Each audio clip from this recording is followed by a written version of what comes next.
이 한 달 동안 저와 함께 살펴볼 내용은 사도행전 6장과 7장의 내용입니다. 6장과 7장에는 집사를 세우는 장면이 등장하고, 그 후반부에는 그 중에 한 명인 스데반 집사님의 이야기가 중점적으로 소개됩니다. 스데반 집사님이 잡히게 되고, 그리고 긴 설교문이 이 6장 7장에 적혀 있고, 그리고 나서 순교하는 장면까지 나오는 것이 이 6장 7장의 내용입니다. 12월 크리스마스 때 이 스데반 집사님의 순교의 이야기를 묵상하는 것이 우리 성도님들 마음에 큰 의미로 남게 되기를 간절히 기도합니다. 사실 말씀을 전할 때 대부분 이 성경에 나오는 인물들을 보게 되면 어떤 지도자의 역할에 있지 않습니까? 그래서 일반 성도의 입장에서는 때로는 자칫 와닿지 않게 묵상이 될 때도 있을지 모르겠습니다. 그거는 리더가 할 일이야. 어떤 목회자의 이야기 아니겠어. 이렇게 그냥 넘겨버리기 쉽습니다. 사실 우리의 죄성이죠. 부담스러운 말씀 앞에 나와 상관없다고 여기는 마음이 사실 우리한테 있습니다. 그런데 이 스데반 집사님은 목회자가 아니라 집사님입니다. 그래서 조금 더 피할 수 없이 조금 더 보편적으로 우리 모두에게 다가갈 수 있는 말씀으로 묵상이 될 수 있지 않을까 기대해 봅니다. 우리에게 이 집사라는 개념 익숙하시죠? 교회 오래 다니신 분들은 집사라는 호칭이 얼마나 흔하고 익숙한 호칭입니까? 게다가 요새는 좀 이상하게 집사라는 말이 많이 쓰이죠. 개집사, 냥이 집사, 온갖 집사가 있습니다. 물론 뜻은 다르겠지만 어떤 면에서는 일맥상통하는 것도 있지 않을까 싶습니다. 그 집사가 세워지는 곳이 바로 이 사도행전 6장입니다. 초대교회가 세워지고 정말 바쁘게 이 초대교회의 성장을 이루어가고 있을 때에 그때 이 집사님들이 처음으로 세워지게 됩니다. 오늘 말씀 한번 같이 처음부터 끝까지 읽어보겠습니다. 1절부터 7절입니다. 저와 함께 교독하겠습니다. 여러분들이 한 절, 제가 한 절, 마지막 절 같이 읽겠습니다. 자, 1절부터 여러분들부터 시작하겠습니다. 시작. 그때 제자가 더 많아졌는데 헬라파 유대인들이 자기의 과부들이 매일의 구제에 빠짐으로 히브리파 사람을 원망하니 12사도가 모든 제자를 불러 이르되 우리가 하나님의 말씀을 제쳐놓고 접대를 일삼는 것이 마땅하지 아니하니 형제들아 너희 가운데서 성령과 지혜가 충만하여 칭찬받는 사람 7을 택하라. 우리가 이 일을 그들에게 맡기고 우리는 오로지 기도하는 일과 말씀 사역에 힘쓰리라 하니 온 무리가 이 말을 기뻐하여 믿음과 성령이 충만한 사람 스데반과 또 빌립과 브로고로와 니가르와 디몬과 바메나와 유대교에 입교했던 안디옥 사람 니골라를 택하여 사도들 앞에 세우니 사도들이 기도하고 그들에게 안수하니라. 하나님의 말씀이 점점 왕성하여 예루살렘에 있는 제자의 수가 더 심히 많아지고 허다한 제사장의 무리도 이 도에 복종하니라. 아멘. 초대교회는 이 성령의 이 임재와 충만으로 빠르게 성장하고 있었습니다. 그래서 이 빠른 변화의 시기를 계속해서 거치고 계속해서 몸집이 커지는 교회는 많은 일들이 있을 수밖에 없었습니다. 내부적으로도 시끄러웠을 것이고 막 커가는 교회를 보면서 외부적인 반응들도 만만치 않았을 겁니다. 외부적인 반응이야 좋은 것보다는 부정적인 것이었겠죠. 핍박하고 또 어려움이 찾아오는 일들이 이 공동체는 정말 끊임없이 있었을 겁니다. 저희같이 작은 공동체도 이만큼 걸어오는 길 속에 크고 작은 일들이 얼마나 많이 있는지 모릅니다. 모르는 분들은 모르실 수 있지만 아는 사람은 압니다. 그런데 초대교회는 얼마나 심했겠습니까? 이렇게 변화가 많고 바쁘고 해결할 문제가 많은 공동체에서는 아무리 애를 써도 결국엔 빈 구석이 생기게 되고 챙기지 못하는 영역이 생기게 됩니다. 그것이 안타깝게도 힘이 없고 약한 자들, 공동체의 도움이 없으면 살 길이 없었던 사람들의 그들을 돌보는 일이 빵꾸가 났다는 데 문제가 있었습니다. 성경을 보면 가장 돌봄이 필요한 사람들을 세 부류를 늘 말합니다. 고아, 과부, 그리고 이방인 나그네들입니다. 그들을 잘 돌보고 섬기라는 것이 하나님의 끊임없는 명령이었습니다. 이런 사회적 약자들은 그 시대 배경 속에서는 남자가 없이 보호해주는 사람이 없이 살아가야 하기 때문에 스스로 살아갈 능력이 현저히 낮았습니다. 공동체의 도움이 반드시 필요했던 것이죠. 그런데 이러한 사람들 중에 그리스도인이 되기로 결정을 하는 순간 더 큰 어려움이 찾아옵니다. 그들이 살던 유대교 문화 속에서 배척을 받게 됩니다. 유대교의 고아와 과부들은 돌봐줄지언정 그리스도인이 된 그들을 돌봐줄 이유는 없었습니다. 그렇다면 그것은 교회의 몫이 되는 것이죠. 우리가 돌봐줄게, 우리가 함께 해줄게. 그것은 너무너무나 중요한 사역이었습니다. 그런데 너무 바쁘다 보니까 사도들이 모든 교회의 업무를 다 하기에는 바쁘다 보니까 이 부분이 실수가 있었던 것이죠. 근데 이 실수가 조금 더 치명적인 이유가 있었습니다. 헬라파와 히브리파로 나뉘어질 수 있는 분열의 조짐을 주었다는 것입니다. 교회가 깨지는 것은 편이 나뉘어질 때 깨집니다. 그래서 서로 갈등하게 되면 결국에 교회는 깨질 수밖에 없습니다. 이 헬라파는 아마도 헬라어를 주로 주된 언어로 사용하던 사람들, 히브리파는 아람어를 주된 언어로 사용하던 문화와 언어의 차이가 있었던 두 그룹이 이 교회, 초대교회에 존재했었던 것이죠. 그런데 소외받는 사람들이 한 부류로 모여 있었기 때문에 이거 차별하냐? 이게 뭐야? 라는 분열의 조짐까지 가지고 왔던 것이죠. 소외감을 느끼게 되고 편이 나누어지는 굉장한 위기였습니다.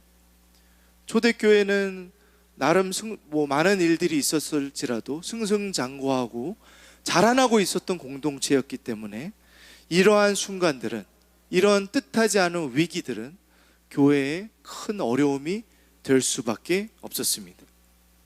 근데 이 위기가 아주 특별한 해결책의 실마리가 됩니다. 위기가 기회가 되었던 것이죠. 그것은 바로 사람을 세우는 일이 가능해졌다는 것입니다. 봉사의 직, 섬김의 직, 집사가 처음으로 세워집니다. 그동안 사도들의 역할은 너무 많았던 것이죠. 사실 보여졌던 문제, 지금 등장했던 문제는 돌봄이 안 되잖아요. 이거 이래도 되는 겁니까? 라고 하는 그 문제였지만 사실 더 큰 문제는 사도들에게 너무나 과중한 업무가 주어졌었다는 것이 더 큰 문제였을 수 있습니다. 그래서 교회가 말씀과 기도에 약해져 있었다는 것, 이것이 더 큰 문제였을 수 있는 것입니다.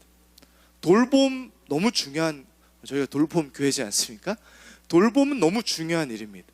그러나 그 자체는 예수 그리스도가 없는 사회 공동체에서도 어느 정도 이루어집니다. 이것이 최우선이라고 말할 수는 없습니다.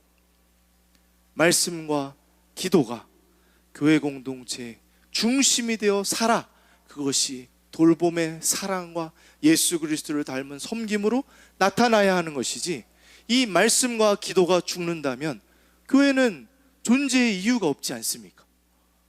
그래서 오히려 이 문제는 더 교회의 중요한 문제를 해결하는, 드러내고 실마리를 주고 해결하게 하는 그러한 시작이 되었던 것이죠. 과부들이 도움받지 못하는 문제가 헬라파와 히브리파로 나뉘어질 수 있는 교회 공동체의 이 분열의 조짐들을 드러냈고, 리더십의 번아웃 문제를 해결하게 되고, 교회의 중심, 말씀과 기도를 벗어나지 않게 하는 해결책을 제시해 주고 있습니다. 위기가 기회가 되었던 것이죠. 그 해결책은 바로 사람이 세워진다는 것입니다. 교회는 일을 하기 위한 곳이 아닙니다. 우리 돌봄의 가족들 잘 알고 계셔야 됩니다. 모든 것이 기가 막히게 쫙 되어지는 교회, 멋스럽고 화려한 결과물을 언제나 낳기 위해서 교회는 존재하는 것이 아닙니다. 그러나 일이 있습니다. 구제의 일이 있고, 먹고 치우고 해결해야 하는 일은 늘 있습니다. 예배라는 형식을 이루어내기 위해서 저는 이 지난주에 이 PPT를 만들어야 되고, 찬양을 골라야 되고, 준비해야 되는 일이 있습니다. 이 예배의 공간을 준비해야 되는 일이 있습니다. 모든 곳엔 수고와 애씀이 있을 수밖에 없습니다. 그러나 교회는 이를 위한 곳이 아니라는 것은, 이 모든 일들은 사람을 세우기 위한 하나님의 도구라는 것입니다. 사람이 세워지는 게 중요한 것입니다. 하나님의 관심과 목적은 우와 일 잘한다가 아닙니다. 너가 세워지고 있구나, 너가 자라나고 있구나, 너가 내 뜻한 바대로 영광과 찬송이 되어지고 있구나, 이것에 하나님은 늘 관심이 있으십니다. 집사는 봉사의 직이라 그랬죠. 섬기는 자리예요. 일하는 자리, 그것을 위해 세워집니다. 그런데 일을 하기 위해선 무슨 자격 요건이 뭐가 있어요? 그냥 시키는 대로 하는 사람 뽑아 쓰면 되잖아요. 그런데 그렇지 않습니다. 성령과 지혜가 충만하여 칭찬받는 사람을 집사로 세우고 있습니다. 일만 잘한다고 되는 것이 아닙니다. 칭찬받지 못하고 성령과 지혜가 좀 부족해도 일만 되어지면 되는 것, 그것은 세상의 일입니다. 그러나 이 모든 과정은 계속해서 강조하지만 일보다 사람을 세우는 것에 하나님은 목적을 두고 계신 것입니다. 공동체 안에서 칭찬받는 사람이 되는 것 참으로 중요합니다. 단순히 사람들의 인정을 받기 위해서가 아닙니다. 대중적이고 인기 많은, 문제 많은 사람들이 있습니다. 정말 사람들이 다 인정해 주는데 사실은 문제가 있었던 사람, 그런 사람들이 있을 수 있습니다.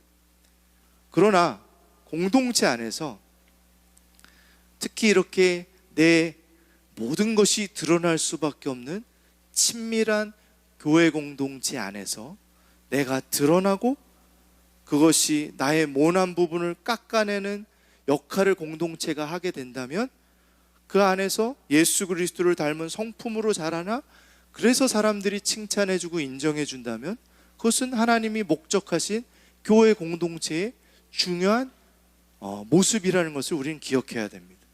그래서 칭찬받는 성도들 되십시오. 사람들이 저분 훌륭한 성도님이야 라고 할 만한 그러한 성도님들 되시길 주님의 이름으로 축복드립니다.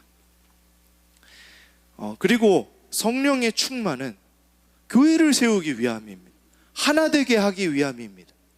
그 안에 우리의 인격을, 우리의 개인을 자라나게 하시는 것이 성령의 우리 삶 안에서의 역사하시는 내용이지 않습니까? 그리고 그것이 하늘의 지혜인 것이죠. 세상의 지혜는 나만 잘 먹고 잘 살면 됩니다. 하늘의 지혜는 결코 그렇지 않습니다. 교회를 세우고 그 안에 나를 자라나게 하는 것, 그것이 하늘의 지혜입니다. 그렇게 하나님은 사람을 세우시겠다는 겁니다. 칭찬받을 만한 사람으로, 성령과 지혜가 충만한 사람으로. 그러나 세속적인 우리는 우리가 세워지는 그 자체를 잘 바라보지 못합니다. 우리가 하는 그 일에 자꾸 집중합니다. 콩고물에 집중합니다. 내 생각과 아이디어가 이루어져가 하는 것, 나의 뛰어남을 드러내길 원하고, 내가 무엇을 해낼 수 있는 능력이 다 자랑이 되었으면 좋겠고, 그리고 공동체가 그것으로 이만큼 이익을 얻었어, 성과를 이루어냈어라는 것을 그 일 자체에 자꾸만 집중을 합니다. 물론 일이 되어지려면 그런 거 없이는 안 됩니다. 그런 노력이 없이 어떻게 되겠습니까? 그러나 하나님은 그것보다 내가 그 안에서 어떻게 주님의 사람으로 자라나고 있는가를 늘 집중하고 계시다는 것을 우리는 기억해야 됩니다. 왜 우리는 이런 것들을 못 바라볼까요? 내가 세워지고 있는 과정이라는 것을 우리는 자꾸 놓치는 이유가 무엇일까요?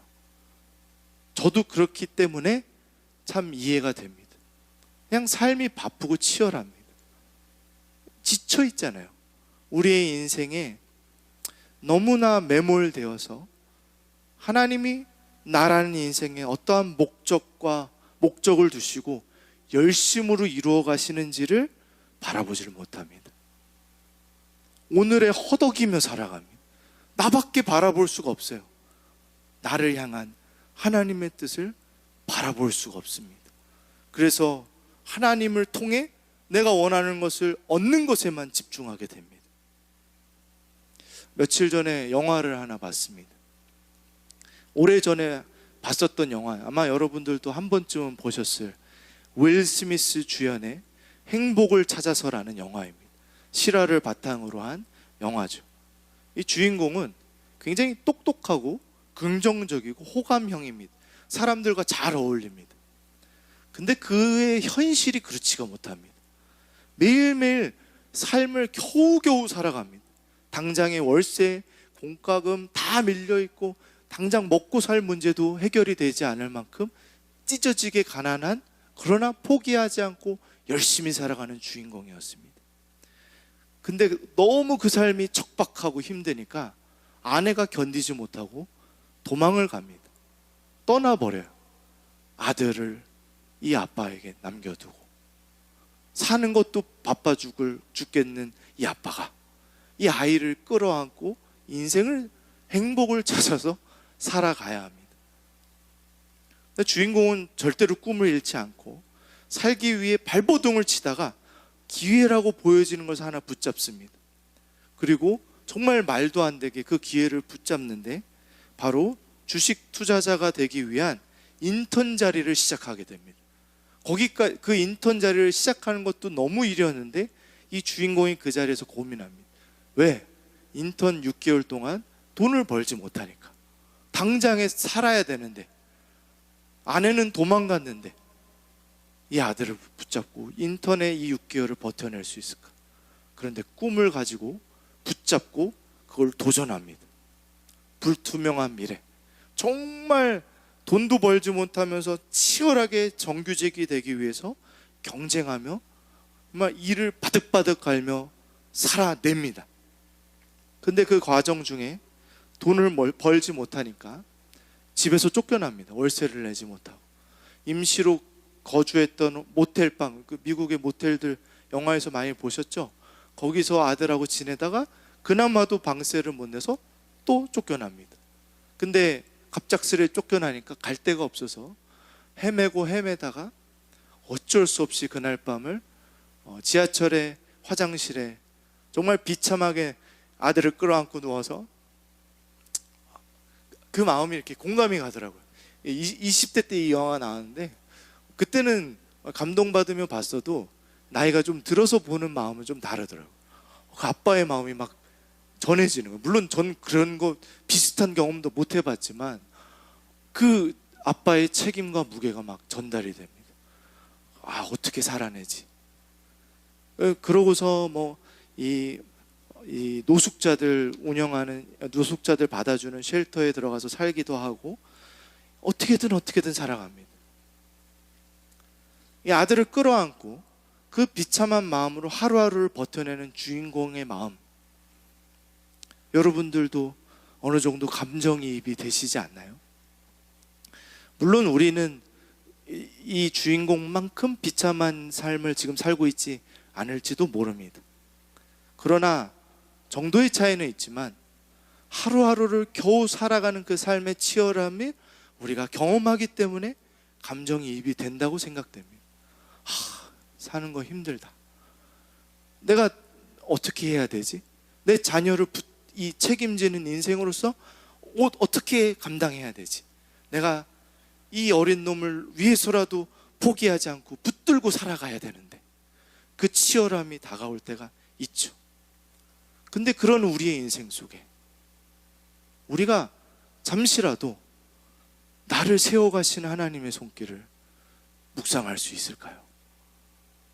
그분의 거룩한 소명, 내가 너로 영광과 찬송이 되게 하길 원한다 라는 그 하나님의 음성, 나를 빚어가고 계신 전능자의 손길을 우리가 느낄 수 있을까요?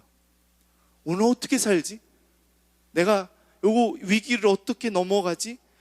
그거에 바빠 살아가는 우리들에게 먹고 사는 문제는 아닐지 모릅니다.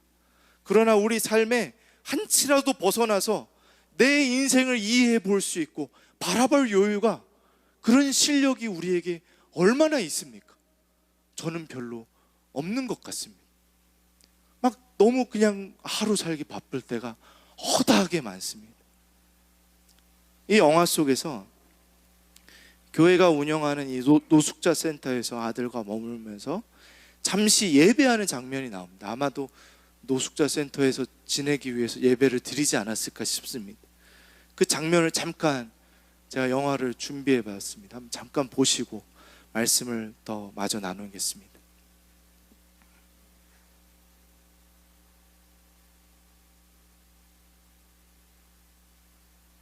We sing about them.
이 찬양팀의 찬양이 들려오죠.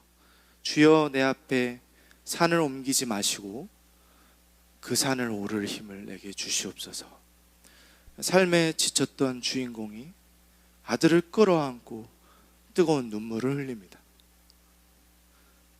하나님께서 우리의 인생에 우리가 자라나도록 끊임없이 우리 앞에 산을 옮겨 놓으십니다.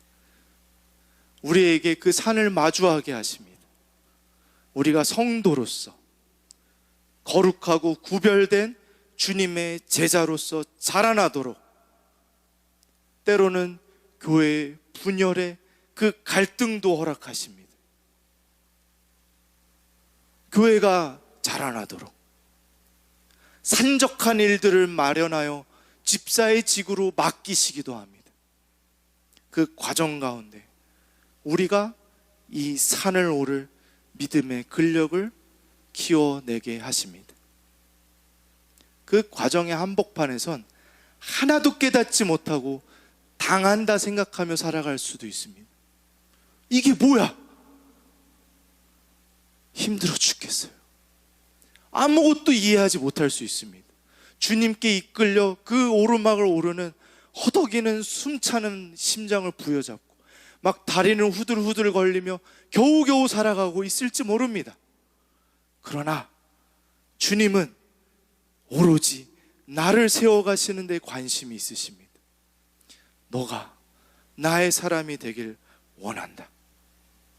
너의 삶 가운데, 너의 인생의 가치관 가운데 하나님 나라의 그 가치를 세워가길 원한다.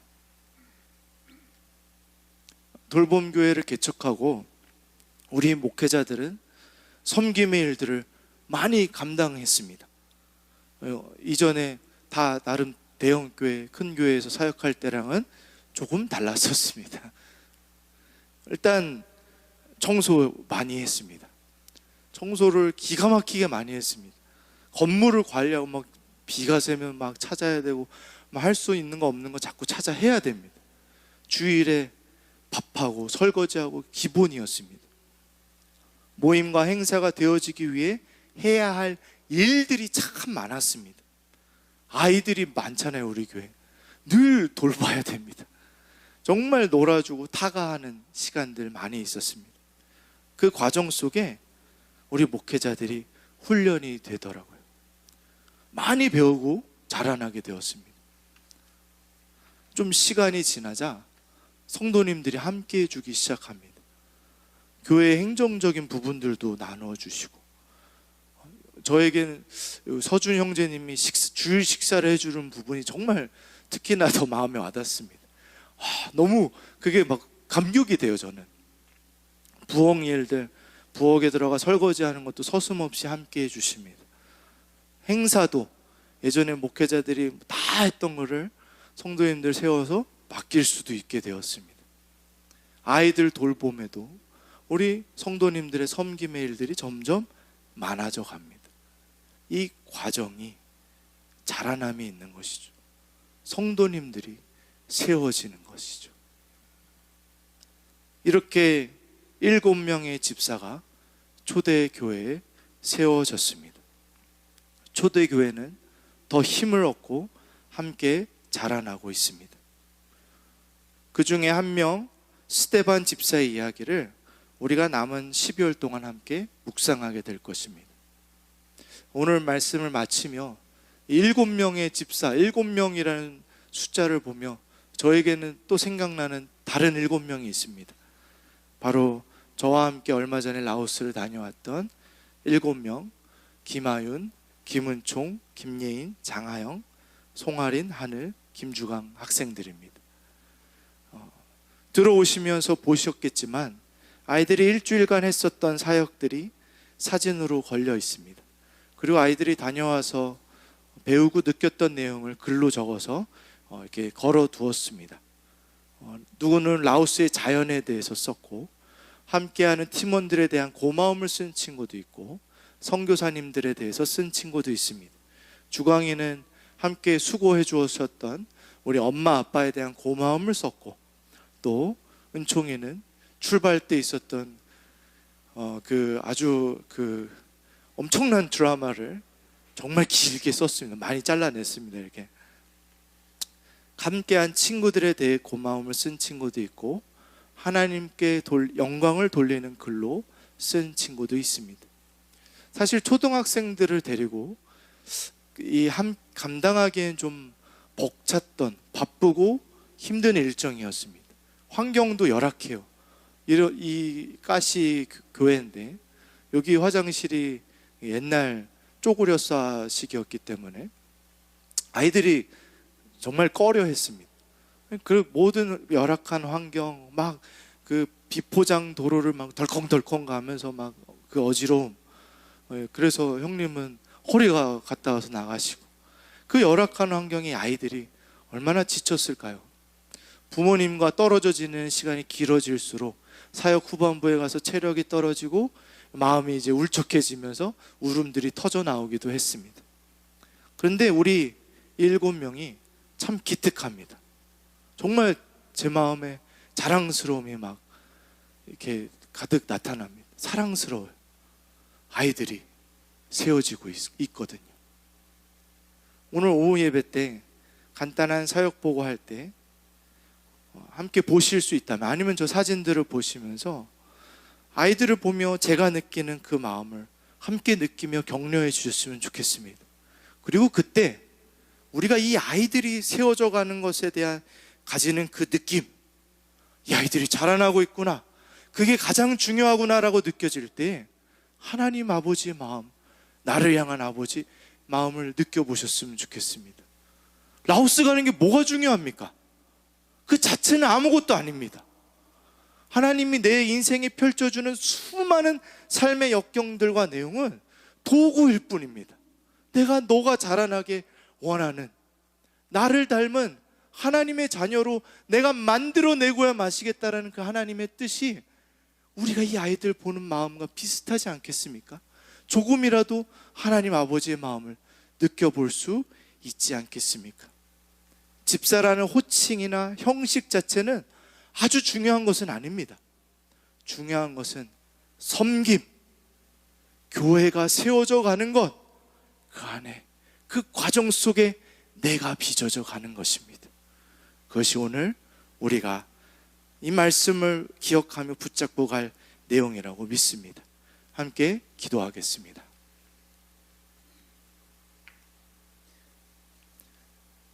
사랑의 하나님 아버지, 때로 우리의 인생이 너무 중요한 것을 놓쳐버리고 그것으로 갈등이 찾아오고 나의 삶의 뿌리부터 흔들어내는 위험처럼 다가올 때, 그것이 이 공동체에 나타날 때 내 인생을 버겁고 힘들어 포기하고 싶게 만들 때, 이 모든 과정 속에 그것은 도구일 뿐 나를 만들어 가시겠다라는 아버지의 깊은 뜻을 기억하고 바라볼 수 있게 하여 주시옵소서. 주님의 손길을 깨달을 수 있는 믿음의 실력을 우리에게 허락하여 주시옵소서. 돌봄의 가족들이 함께 이 교회를 세워가기 위해 여러 가지 일들을 감당하고 수고할 때 주님의 영광과 찬송으로 우리를 만들어 가시는 하나님을 만나게 하여 주시옵소서. 지치지 않게 하여 주시고 포기하지 않게 하여 주시고 그 안에 웃을 수 있는 실력과 아이들을 한 번 더 사랑해 줄 수 있는 마음의 따뜻함과 사랑을, 서로를 돌아볼 수 있는 주님 닮은 성품을 우리에게 허락하여 주시옵소서. 12월입니다. 예수님이 우리를 위해 이 땅에 찾아오신 그 은혜와 감격 속에 살아가는 모든 돌봄의 가족들 되게 하여 주시옵소서. 지금은 우리 구주 예수 그리스도의 은혜와 하나님 아버지의 크신 사랑과 성령 하나님의 내주 교통 역사하심이 섬기기 위해 부름받은 그 안에 하나님의 자녀로 자라나기 위해 부름받은 모든 돌봄의 가족들 위해, 그리고 오늘 선교 보고하는 우리 아이들의 인생들 위해, 그리고 섬기고 왔던 라오스 땅의 모든 주님의 자녀들 위해, 그리고 돌봄 교회 위해 지금으로부터 영원토록 함께 있을지어다. 아멘.